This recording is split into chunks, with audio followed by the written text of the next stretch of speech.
Kumusta po ako si Dr. Mila de la Paz, isang espesyalista sa kalusugan ng kababaihan na may mahigit 3 dekada ng karanasan na nakatuon sa pagtulong sa mga nakatatanda na muling magkaroon ng kontrol sa kanilang katawan, sa kanilang enerhiya at sa kanilang pribadong buhay. Narito po ako ngayon hindi lang bilang isang doktora, kundi bilang isang tao na nakinig at gumabay sa libu-libong kababaihan. Karamihan ay lampas 60 anyos habang kanilang hinaharap ang mga pagbabagong dulot ng edad. Mag-uusap po tayo ng prangka tungkol sa isang sensitibong paksa, isang bagay na madalas nakakaligtaan pero napakahalaga para sa inyong kapakanan. Paano kung sabihin ko sa inyo na ang paraan ng pagbibigay kasiyahan sa inyong sarili na ginagawa ninyo sa loob ng maraming taon ay maaring unti-unting sumisira sa isa sa pinakamahalagang bahagi ng inyong katawan, na ang ilang simpleng posisyon na madalas ninyong gawin ng pribado ay maaaring ang dahilan kung bakit hindi na dumadaloy ng maayos ang dugo sa inyong clitoris at vulva. Hindi lang po ito tungkol sa teknik. Ito ay tungkol sa inyong kalusugan, inyong kumpiyansa at sa inyong hinaharap. Nakita at nakausap ko na po ang libu-libong kababaihan na lampas. 60 anyos mga babaeng. Katulad ninyo na inakalang walang masama sa kanilang ginagawa hanggang sa lumabas na ang mga sintomas, panghihina ng pakiramdam pamamanhid at maging ang unti-unting hirap sa pag-abot ng orgasm na hindi nila maipaliwanag. Alam ninyo hindi palaging ang ginagawa ninyo ang nagdudulot ng problema. Minsan ang posisyon ninyo habang ginagawa ito ang tahimik na sanhi ng pinsala. Ang mga posisyon na komportable noong kayo ay nasa 30s o 40s ay maaari na ngayong humaharang sa sirkulasyon, umiipit sa mga ugat pandama at dahan-dahang nagpapahina sa inyong sexual response nang hindi ninyo namamalayan. Sa artikulong ito, ibubunyag ko ang 4 na partikular na posisyon sa masturbation na dapat iwasan ng mga babaeng lampas 60 anyos dahil direkta itong nakakasagabal sa daloy ng dugo patungo sa vulva, nakakasira sa mga pelvic nerve at maaaring magdulot pa ng pangmatagalang anorgasmya kung babaliwalain. Malalaman ninyo hindi lang kung ano ang dapat iwasan, kundi pati na rin kung ano ang dapat gawin, mga ligtas at malusog na paraan na sumusuporta sa mas magandang sirkulasyon at sigla. At bago tayo matapos, ibabahagi ko rin ang pinakakaraniwang pagkakamali na nakikita kong ginagawa ng mga kababaihan pagkatapos ng isang kasiyasyang session, isang bagay na parang nakaka-relax pero maaaring sumabotahe sa inyong sexual health sa katagalan. Tiyak na ayaw ninyong palampasin iyon. Simulan na po natin. Ang pagsalampak sa sofa o recliner.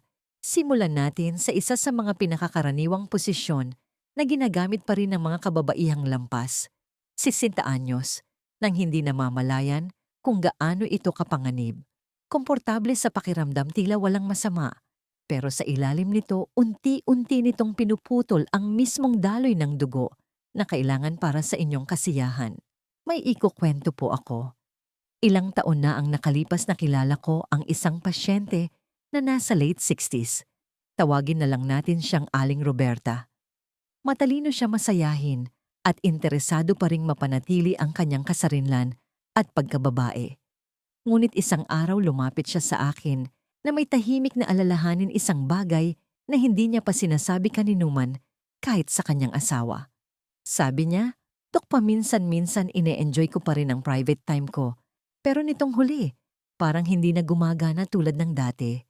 Pagkatapos parang manhid ang pakiramdam ko. Minsan wala na talaga akong maramdaman." Umupo kami, pinag-usapan ng kanyang mga nakagawian at doon ko naintindihan. Nahulog si Aling Roberta sa isang pattern na ginagawa ng maraming babae. Nagiging komportable siya sa kanyang recliner sa sala nila sa Quezon City, nakasandal relax at doon nagbibigay kasiyahan sa sarili. Ang tila simpleng posisyon na ito ay tahimik palang sumisira sa daloy ng dugo na nagbibigay sa kanya ng kaligayahan. Kapag sumasalampak po kayo sa isang malambot na sofa o recliner, Hindi lang kayo nagiging komportable. Naglalagay kayo ng patuloy na pressure sa perineum, iyang sensitibong bahagi, sa pagitan ng inyong ari at butas ng puwet. Sa ilalim ng balat na yan ay naroon ang pudendal artery at pudendal nerve, dalawang napakahalagang ugat na responsable sa paghahatid ng dugo at signal sa inyong clitoris at vulva. Kapag naipit ng matagal ang mga ugat na ito, ay nasisikipan, bumagal ang daloy ng dugo, bumababa ang oxygen at sa paglipas ng panahon, humihina ang tissue na nagbibigay sa inyo ng pakiramdam. Hindi lang ito hindi komportable, ito ay mapanganib. Isipin ninyo na parang tinatapakan ninyo ang isang hose habang nagdidilig ng halaman. Ginagawa ninyo ang kilos pero walang tubig na lumalabas. Ganoon din ang katawan ninyo. Ang malalim na pagkakaupo na iyon ay nagpapapipi sa inyong pelvic muscles, nagpapabaluktot sa inyong spine, at ginagawang puwersa ang buong bigat ng inyong katawan para dahan-dahang diinan ng inyong singit. Sa simula, baka wala kayong mapansin, pero naiipon ng epekto. Ang mahinang daloy ng dugo ay nagdudulot ng mahinang arousal at pagiging tuyo. Ang pagkaipit ng nerve ay nagiging sanhi ng kawalan ng pakiramdam. At kung babaliwalain ang mga tissue ng clitoris at vulva na dating lumalaki dahil sa dugo ay hindi na gaanong tumutugon. Dito na sinasabi ng mga babae dahil lang sa edad. Pero hindi po, dahil ito sa mechanics ng katawan. At heto pa ang isang bagay na hindi gaanong napag-uusapan ng genital tissue ay parang isang muscle. Kung hindi ito nakakakuha ng dugo, nagsisimula itong manghina. Dahan-dahan, tahimik, araw-araw. Hindi ninyo ito makikita hanggang sa isang araw ay maramdaman ninyong mas kaunti na ang inyong nararamdaman, hindi na kayo gaanong tumutugon at hirap na kayong mag-orgasm. At sa puntong iyon, higit pa sa bagong toy, ang kailangan para ayusin ito. Nang ipaliwanag ko ito kay Aling Roberta, nagulat siya. Sinasabi niyo bang ang recliner ko ang dahilan kung bakit nawawalan ako ng pakiramdam?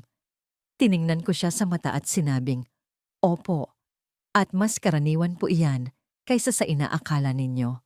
Hindi ko po kayo tinatakot. Nandito ako para gisingin kayo. Kung kayo ay lampas 60 ang inyong sirkulasyon, ay may pressure na dahil sa mga pagbabago ng edad. Mas makipot na ang inyong mga ugat, hindi na kasing elastic ang inyong mga tissue. Hindi ninyo kayang harangan ang daloy ng dugo kahit sa loob lang ng ilang minuto nang walang masamang epekto. Ang pagsalampak sa upuan ay tila isang simpleng kasiyahan, ngunit ito ay isang patibong. Aktibo nitong ninanakaw ang mismong bagay na sinusubukan ninyong protektahan ang inyong siglang sexual. Kaya ano ang dapat ninyong gawin? Umupo ng tuwid sa isang matigas na upuan. Itapak ang mga paa sa sahig. Panatilihing neutral ang inyong spine at bukas ang inyong balakang hindi nakadiin. Hayaang malayang dumaloy ang dugo. Ang isang pagbabagong ito ay maaaring magpanumbalik ng pakiramdam, magpabilis ng recovery at maprotektahan ang kalusugan ng inyong arousal sa pangmatagalan. Ginawa ni Aling Roberta ang pagbabago. Sa loob ng ilang linggo, sinabi niyang mas malakas na ang kanyang pakiramdam at mas maganda ang kanyang mga orgasm, hindi dahil sa hormones, hindi dahil sa himala, kundi dahil itinigil niya ang pag-ipit sa mga ugat na nagpapakain sa kanyang kaligayahan. At ngayon, tatanungin ko kayo, gagawin ninyo rin ba ito? Ang pagdapa sa kama. Mayroong isang bagay sa pagdapa na tila pribado at natural para sa maraming babae, lalo na sa mga nagsimulang tuklasin ang kanilang katawan noong sila ay mga teenager pa. Ang posisyong ito ay nagbibigay ng kakaibang pakiramdam ng ginhawa. Nakatago ka suportado ng kutsyon at tila tahimik ang lahat. Ngunit kung kayo ay lampas 60 anyos at ginagamit pa rin ang teknik na ito, kailangan kong maging prangka sa inyo ang posisyong ito ay hindi lang mali para sa inyong edad. Ito ay lubhang mapanganib. At nakita ko na kung paano nito sinira ang sensitivity ng mas maraming babae kaysa sa inyong inaakala. Ipapakita ko sa inyo kung ano talaga ang nangyayari kapag idinidiin ninyo ang inyong balakang sa kama habang nagmamasturbate gamit man ang inyong kamay isang toy o ang friction mismo ng kutsyon. Sa sandaling humiga kayo, nang padapa iniipit ninyo ang buong vascular structure na nagbibigay supply sa inyong clitoris. Partikular direktang nadidiinan ng clitoral arteries ang mga pangunahing ugat na naghahatid ng dugong mayaman sa oxygen sa erectile tissues ng clitoris. Dahil sa bigat ng inyong sariling katawan, isinasara ninyo ang mahalagang daloy na yon, literal na pinipiga ang buhay mula sa inyong sensitivity. At hindi pa dyan natatapos. Kapag nasa posisyon kayong ito, naglalagay din kayo ng matinding pressure sa clitoris at sa mga nerve ending nito na nagiging sanhi ng pagkaipit nito sa inyong buto sa may puson pubic bone.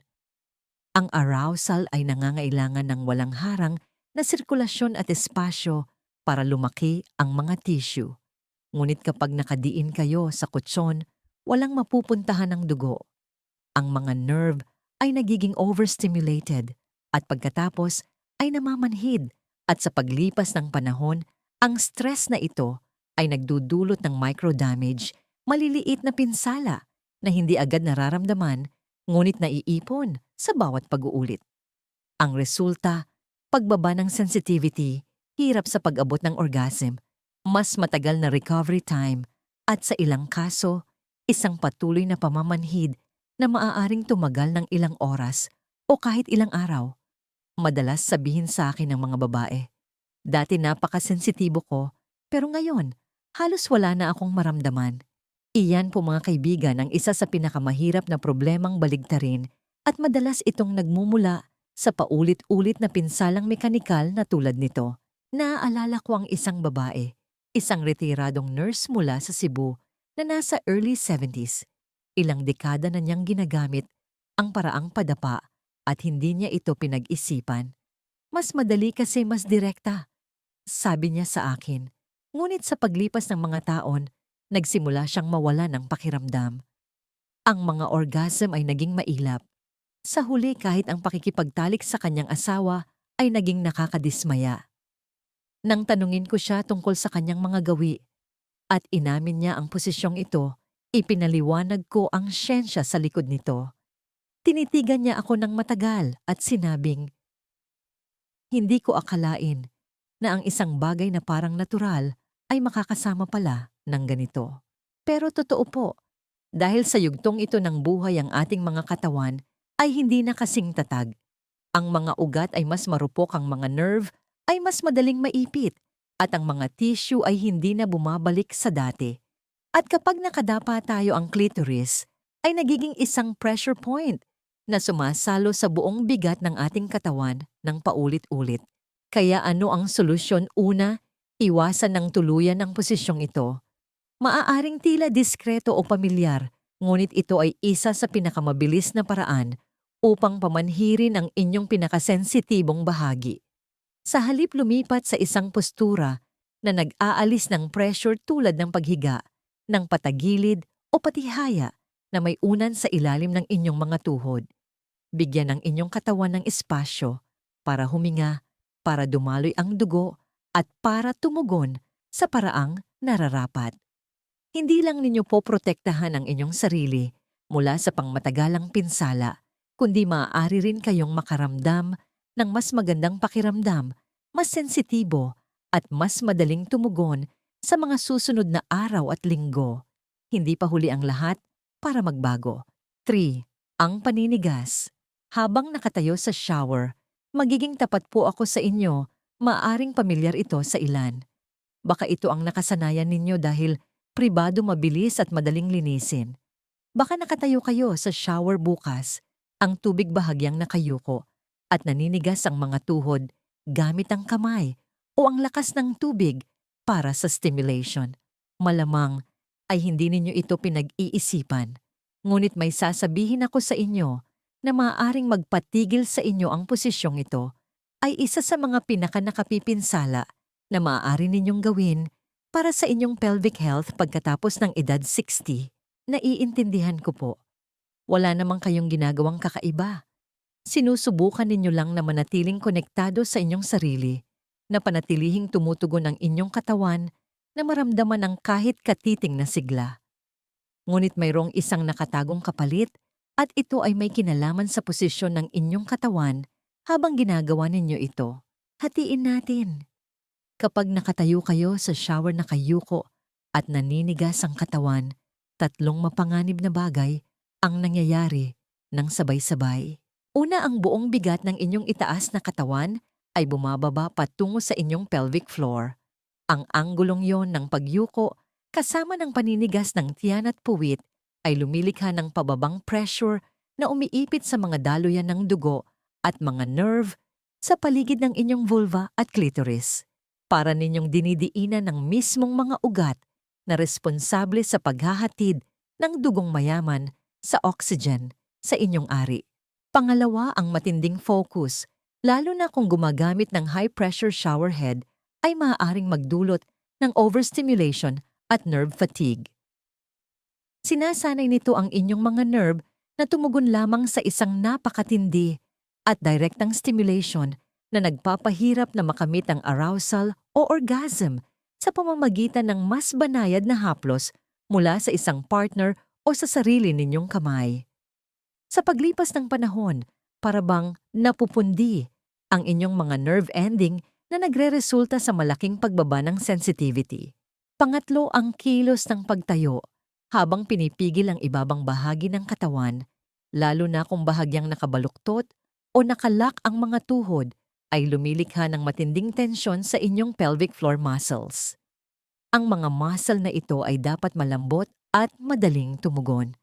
Kapag palagi silang naninigas, nakakasagabal ito sa daloy ng dugo at maaaring magdulot ng pananakit sa balakang discomfort habang nakikipagtalik at maging mga problema sa pag-ihi. Ang kawalan ng balanse sa pagitan ng tensyon at relaxation ay isa sa mga pangunahing sanhi ng pelvic floor dysfunction sa mga nakatatandang babae. Minsan ginamot ko ang isang dating executive mula sa Makati na nasa early 60s, isang malakas na babae, sanay na may kontrol at ipinagmamalaki ang kanyang tatag. Ngunit sinabi niya sa akin na ang kanyang mga orgasm ay naging mahina at hindi nakasiya siya. Nang pag-usapan namin ang kanyang mga gawi, inamin niya na ang eksaktong posisyon sa shower na ito ang naging kanyang pang-araw-araw na routine. Ipinaliwanag ko kung paano ito mas nakakasama kaysa nakakatulong at hindi ko malilimutan ang kanyang sagot. Ibig sabihin, sinasanay ko pala ang katawan kong pumalya nang hindi ko nalalaman. Opo, iyan mismo ang ginagawa ng napakaraming babae nang hindi nila namamalayan. Hayaan ninyong sabihin ko ito nang malinaw ang posisyong ito ay lubhang mapanganib para sa tumatandang katawan ng babae.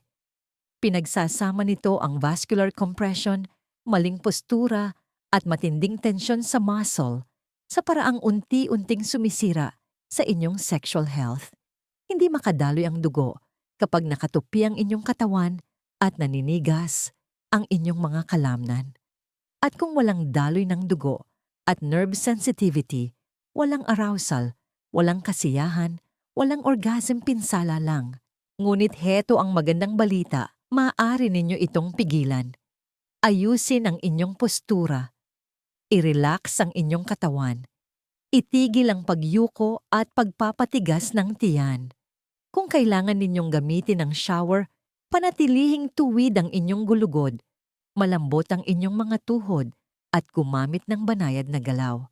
Bigyan ng inyong mga daluyan ng dugo at nerve ng espasyo at lambot na kailangan nila para gumana. 4. Ang pagdekwatro. Habang nakaupo, gumagamit ng laptop o mobile, may isang eksena akong nakita ng napakaraming beses isang babae, nasa mid-60s o higit patahimik na nakaupo sa isang malambot na upuan, nakadekwatro ang mga binti, bahagyang nakakuba, may hawak na telepono sa isang kamay, habang ang isa ay nakatago sa ilalim ng kumot o mesa. Mukha itong simple komportable pa nga. Walang pisikal na hirap, walang ingay, walang pressure, o iyon ang akala ninyo.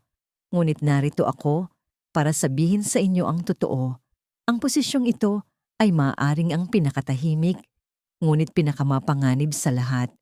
Dahil kahit hindi ito mukhang matindi sa labas, ang ginagawa nito sa loob ng inyong balakang sa mga ugat na nagpapanatili sa inyong pakiramdam bilang isang babae ay tiyak na hindi biro. Simulan natin sa inyong mga binti. Kapag umuupo kayo ng nakadikwatro, lalo na sa isang malambot na upuan, naiipit ninyo ang femoral artery sa loob ng inyong hita. Ang ugat na iyan ay isa sa mga pangunahing daanan ng dugo papunta sa pelvic region, kasama na ang vulva at clitoris. Kapag naharangan ito, kahit bahagya lang nababawasan ang dami ng dugong may oxygen na dumadaloy sa inyong ari. At kung walang daloy na yon, ang inyong erectile tissues o mayroon din yan ng mga babae ay nagsisimulang magutom. Tahimik. Dahan-dahan, minsan nang walang babala, idagdag pa riyan ang posisyon ng inyong gulugod. Karamihan ng mga babaeng may ganitong gawi ay bahagyang yumuyuko patungo sa screen o para lang manatiling diskreto. Ang tila maliit na pagkakakubang ito ay naglilipat ng bigat ng inyong itaas na katawan pababa sa balakang na dumidiin sa perineum, tulad ng posisyon sa recliner na tinalakay natin kanina. Pero mas malala ito ngayon dahil nakakrus ang inyong mga binti, ibig sabihin nakapilipit ang inyong balakang at ang inyong pelvic floor ay nasa anggulong hindi natural at pilit. Sa paglipas ng panahon, ang tatlong kombinasyong ito, nakadikwatrong binti, kubang likod at pagkaipit ng singit, ay hindi lang humaharang sa sirkulasyon. Sinasanay nito ang inyong katawan na manigas sa maling paraan. Ang mga daluyan ng dugo ay kumikipot, ang mga nerve ay namamaga at ang resulta, pagbaba ng sensitivity, hirap sa arousal at sa ilang kaso, isang pananakit o pamamanhid na nagtatagal kahit tapos na kayo. Naaalala ko ang isang manunulat na nasa early 70s, sinabi niya sa akin na mas gusto niya ang posisyong ito dahil nakakapag-multitask siya. Nakakapagbasa ako, nakakapag-relax at ine-enjoy ko pa rin ang sarili ko. Sabi niya, ngunit ang hindi niya alam ay isinasakripisyo niya ang pangmatagalang kalusugan para sa panandaliang kaginhawahan. Pagkatapos ng ilang buwan, napansin niyang hindi na niya nararamdaman ang parehong tindi ng stimulasyon. Pagkatapos, naging mas mahirap ng ma-arouse. Sinisi niya ang stress ang edad, kahit ang kanyang mga gamot. Pero ang salarin ay mas simple at mas malapit sa kanya nang ipakita ko sa kanya kung paano pisikal na pinapakipot ng pag-upo ng nakadekwatro habang nakayuko ang mga ugat na nagpapakain sa kanyang vulva. Nagulat siya. Sinasabi niyo bang pinuputol nito ang daloy ng dugo ko? Tanong niya. Sabi ko, hindi lang pinuputol. Sinasanay nito ang katawan ninyo na higpitan nito kahit wala kayo sa posisyong yon. Ganoon ito kapanganib. Hindi lang ninyo sinisira ang inyong function sa sandaling iyon. Tinuturuan ninyo ang inyong mga daluyan ng dugo na manikip ang inyong pelvic nerves na manahimik at ang inyong katawan na manghina mula sa loob. At ang pinakanakakatakot na bahagi, halos wala kayong nararamdaman habang nangyayari ito. Ngunit may paraan para makaiwas. Umupo ng nakatapak ang dalawang paa sa sahig. Suportahan ang inyong ibabang likod ng isang maliit na unan. Panatilihing mahaba ang inyong gulugod at bukas ang inyong balakang. At huwag kailanman magdikwatro habang nag-i-stimulate. Maaaring hindi ito kasing pribado, ngunit poprotektahan nito ang daloy ng dugo na nagbibigay buhay sa inyong pagkababae. Nandito kayo hindi para magtago, nandito kayo para magpagaling. Mga ligtas na paraan na sumusuporta sa sirkulasyon at kasiyahan. Gusto ko pong huminto sandali at baguhin ang enerhiya, hindi para pag-usapan ng pinsala, kundi ang pag-asa. Dahil ang totoo, maraming nakatatandang babae ang lumalapit sa akin na parang talunan na. Hindi nila sinasadyang nasira ang kanilang sirkulasyon, nahulog sa masamang gawi, at nagsimulang maniwala na tapos na ang kanilang magagandang araw. Ngunit mali po sila, at kung binabasa ninyo ito, hindi pa huli para sa inyo. Sa katunayan, ang susunod ninyong gagawin ay maaaring magbago ng lahat. Pagkatapos, makipag-usap sa libu-libong kababaihan na lampas sa Santa may natutunan akong isang mahalagang bagay, hindi ninyo kailangang maging 25 ulit para makaramdam ng sigla at pagkababae. Kailangan ninyo lang suportahan ang inyong katawan sa tamang paraan, simula sa kung paano ninyo ito hinahawakan, ginagalaw at pinoprotektahan. Nagsisimula iyan sa pagpili ng mga ligtas na teknik, mga simpleng pagbabago na nagpapanatili sa daloy ng dugo, sa buhay ng mga nerve at sa lakas ng inyong kumpiyansa. Ang unang pagbabago na madalas kong inirerekomenda ay ang tinatawag kong bawasan ng diin. Maraming kababaihan, lalo na kapag gumagamit ng vibrator, ay nagkakaroon ng ugali na masyadong madiin o nakatuon lang sa isang maliit na lugar. Marahil ay para makabawi sa nabawasang sensitivity o dahil sa nakasanayan na. Ngunit habang tumitindi ang diin, mas malaki ang panganib na mamanhid ang mga nerve ending at maharangan ang daloy ng dugo. Isipin ninyo na parang sumisigaw kayo sa isang taong mahina ang pandinig. Sa huli, hindi ka na lang niya papansinin. Ang mas magaan, iba-iba at ritmikong haplos ay hindi lang nagpoprotekta sa mga nerve na yon, kundi maaari ring magpataas ng sensation sa paglipas ng panahon dahil hinihikayat ninyo ang daloy, hindi ito hinaharangan. Pangalawa, hindi ko po sapat na ma-emphasize ang kahalagahan ng inyong postura. Nakaupo man kayo o nakahiga, ang inyong posisyon ang nagdidikta kung ang inyong mga ugat ay bukas na highway o saradong eskinita. Iwasan ang sobrang pagsandal o pagyuko.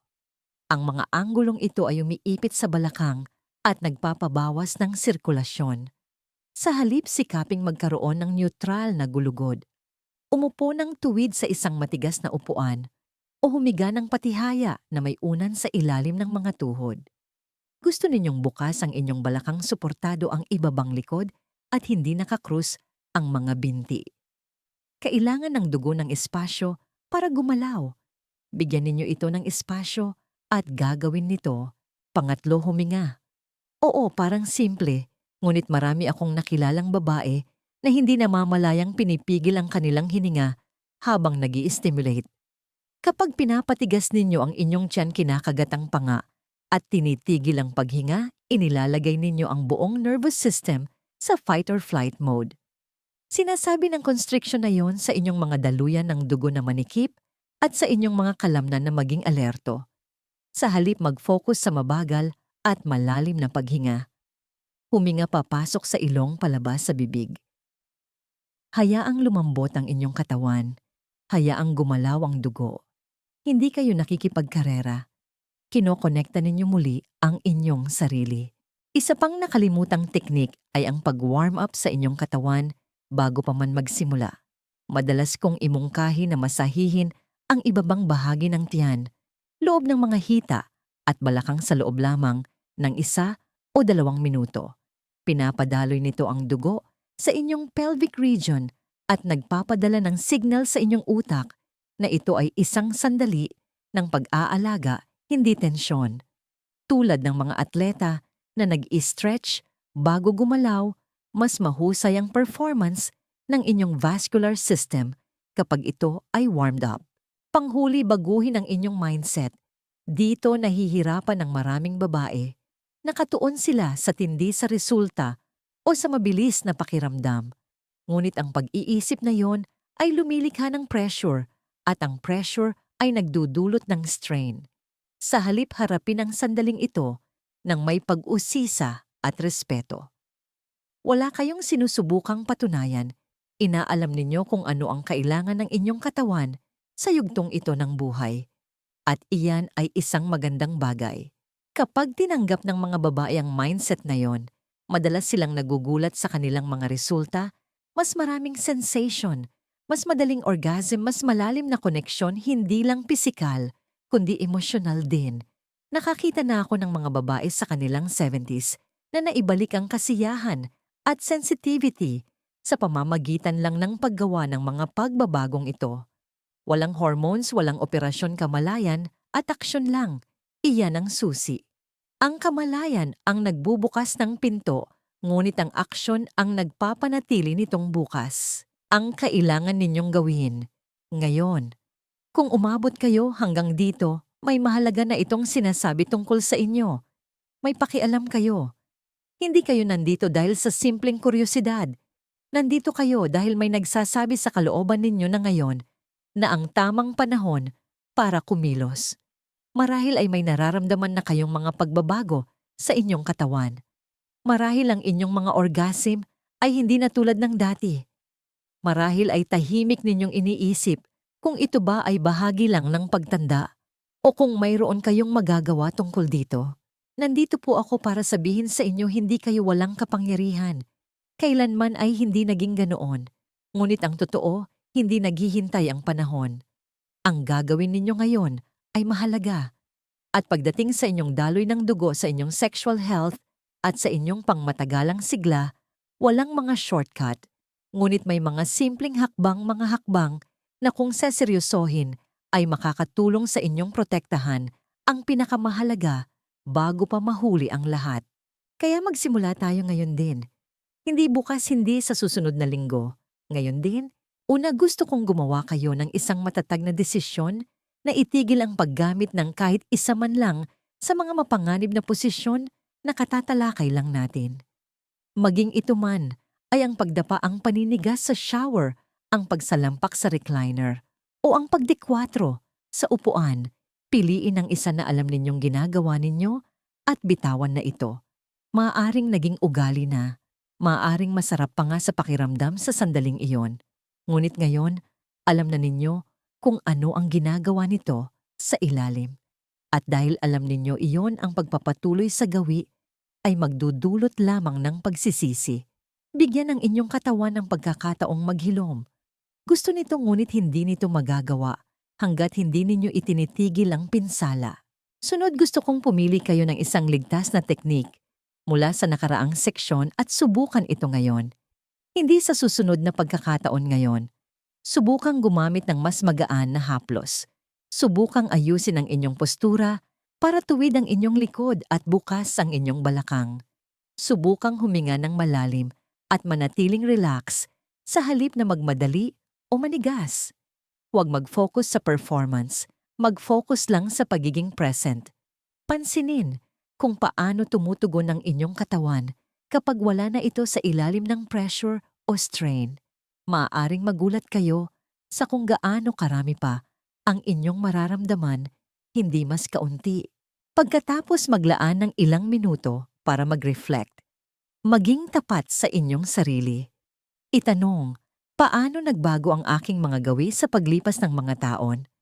Nakikinig ba ako sa aking katawan o binabalewala ko ang mga babala nito?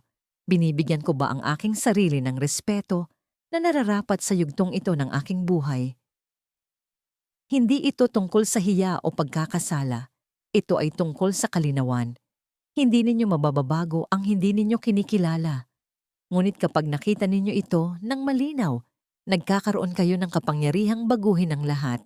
Ngayon, gusto kong gawin ninyo ang isang bagay na maaaring medyo hindi komportable ibahagi ang kaalamang ito sa isang taong nangangailangan nito. Marahil ay isang kaibigan, isang kapatid, isang kasama sa grupo.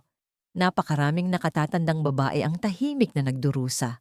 Hindi nila ito pinag-uusapan.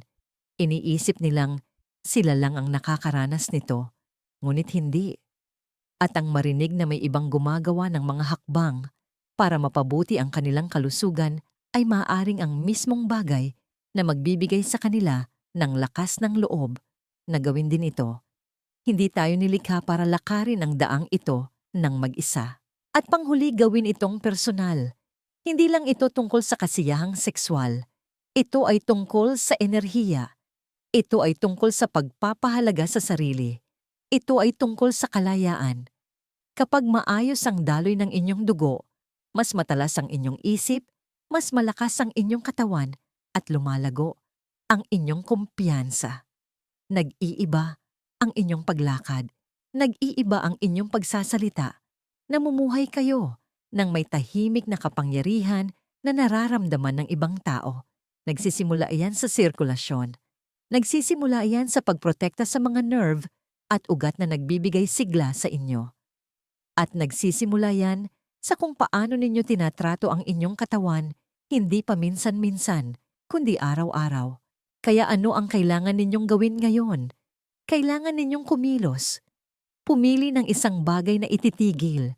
Pumili ng isang bagay na sisimulan.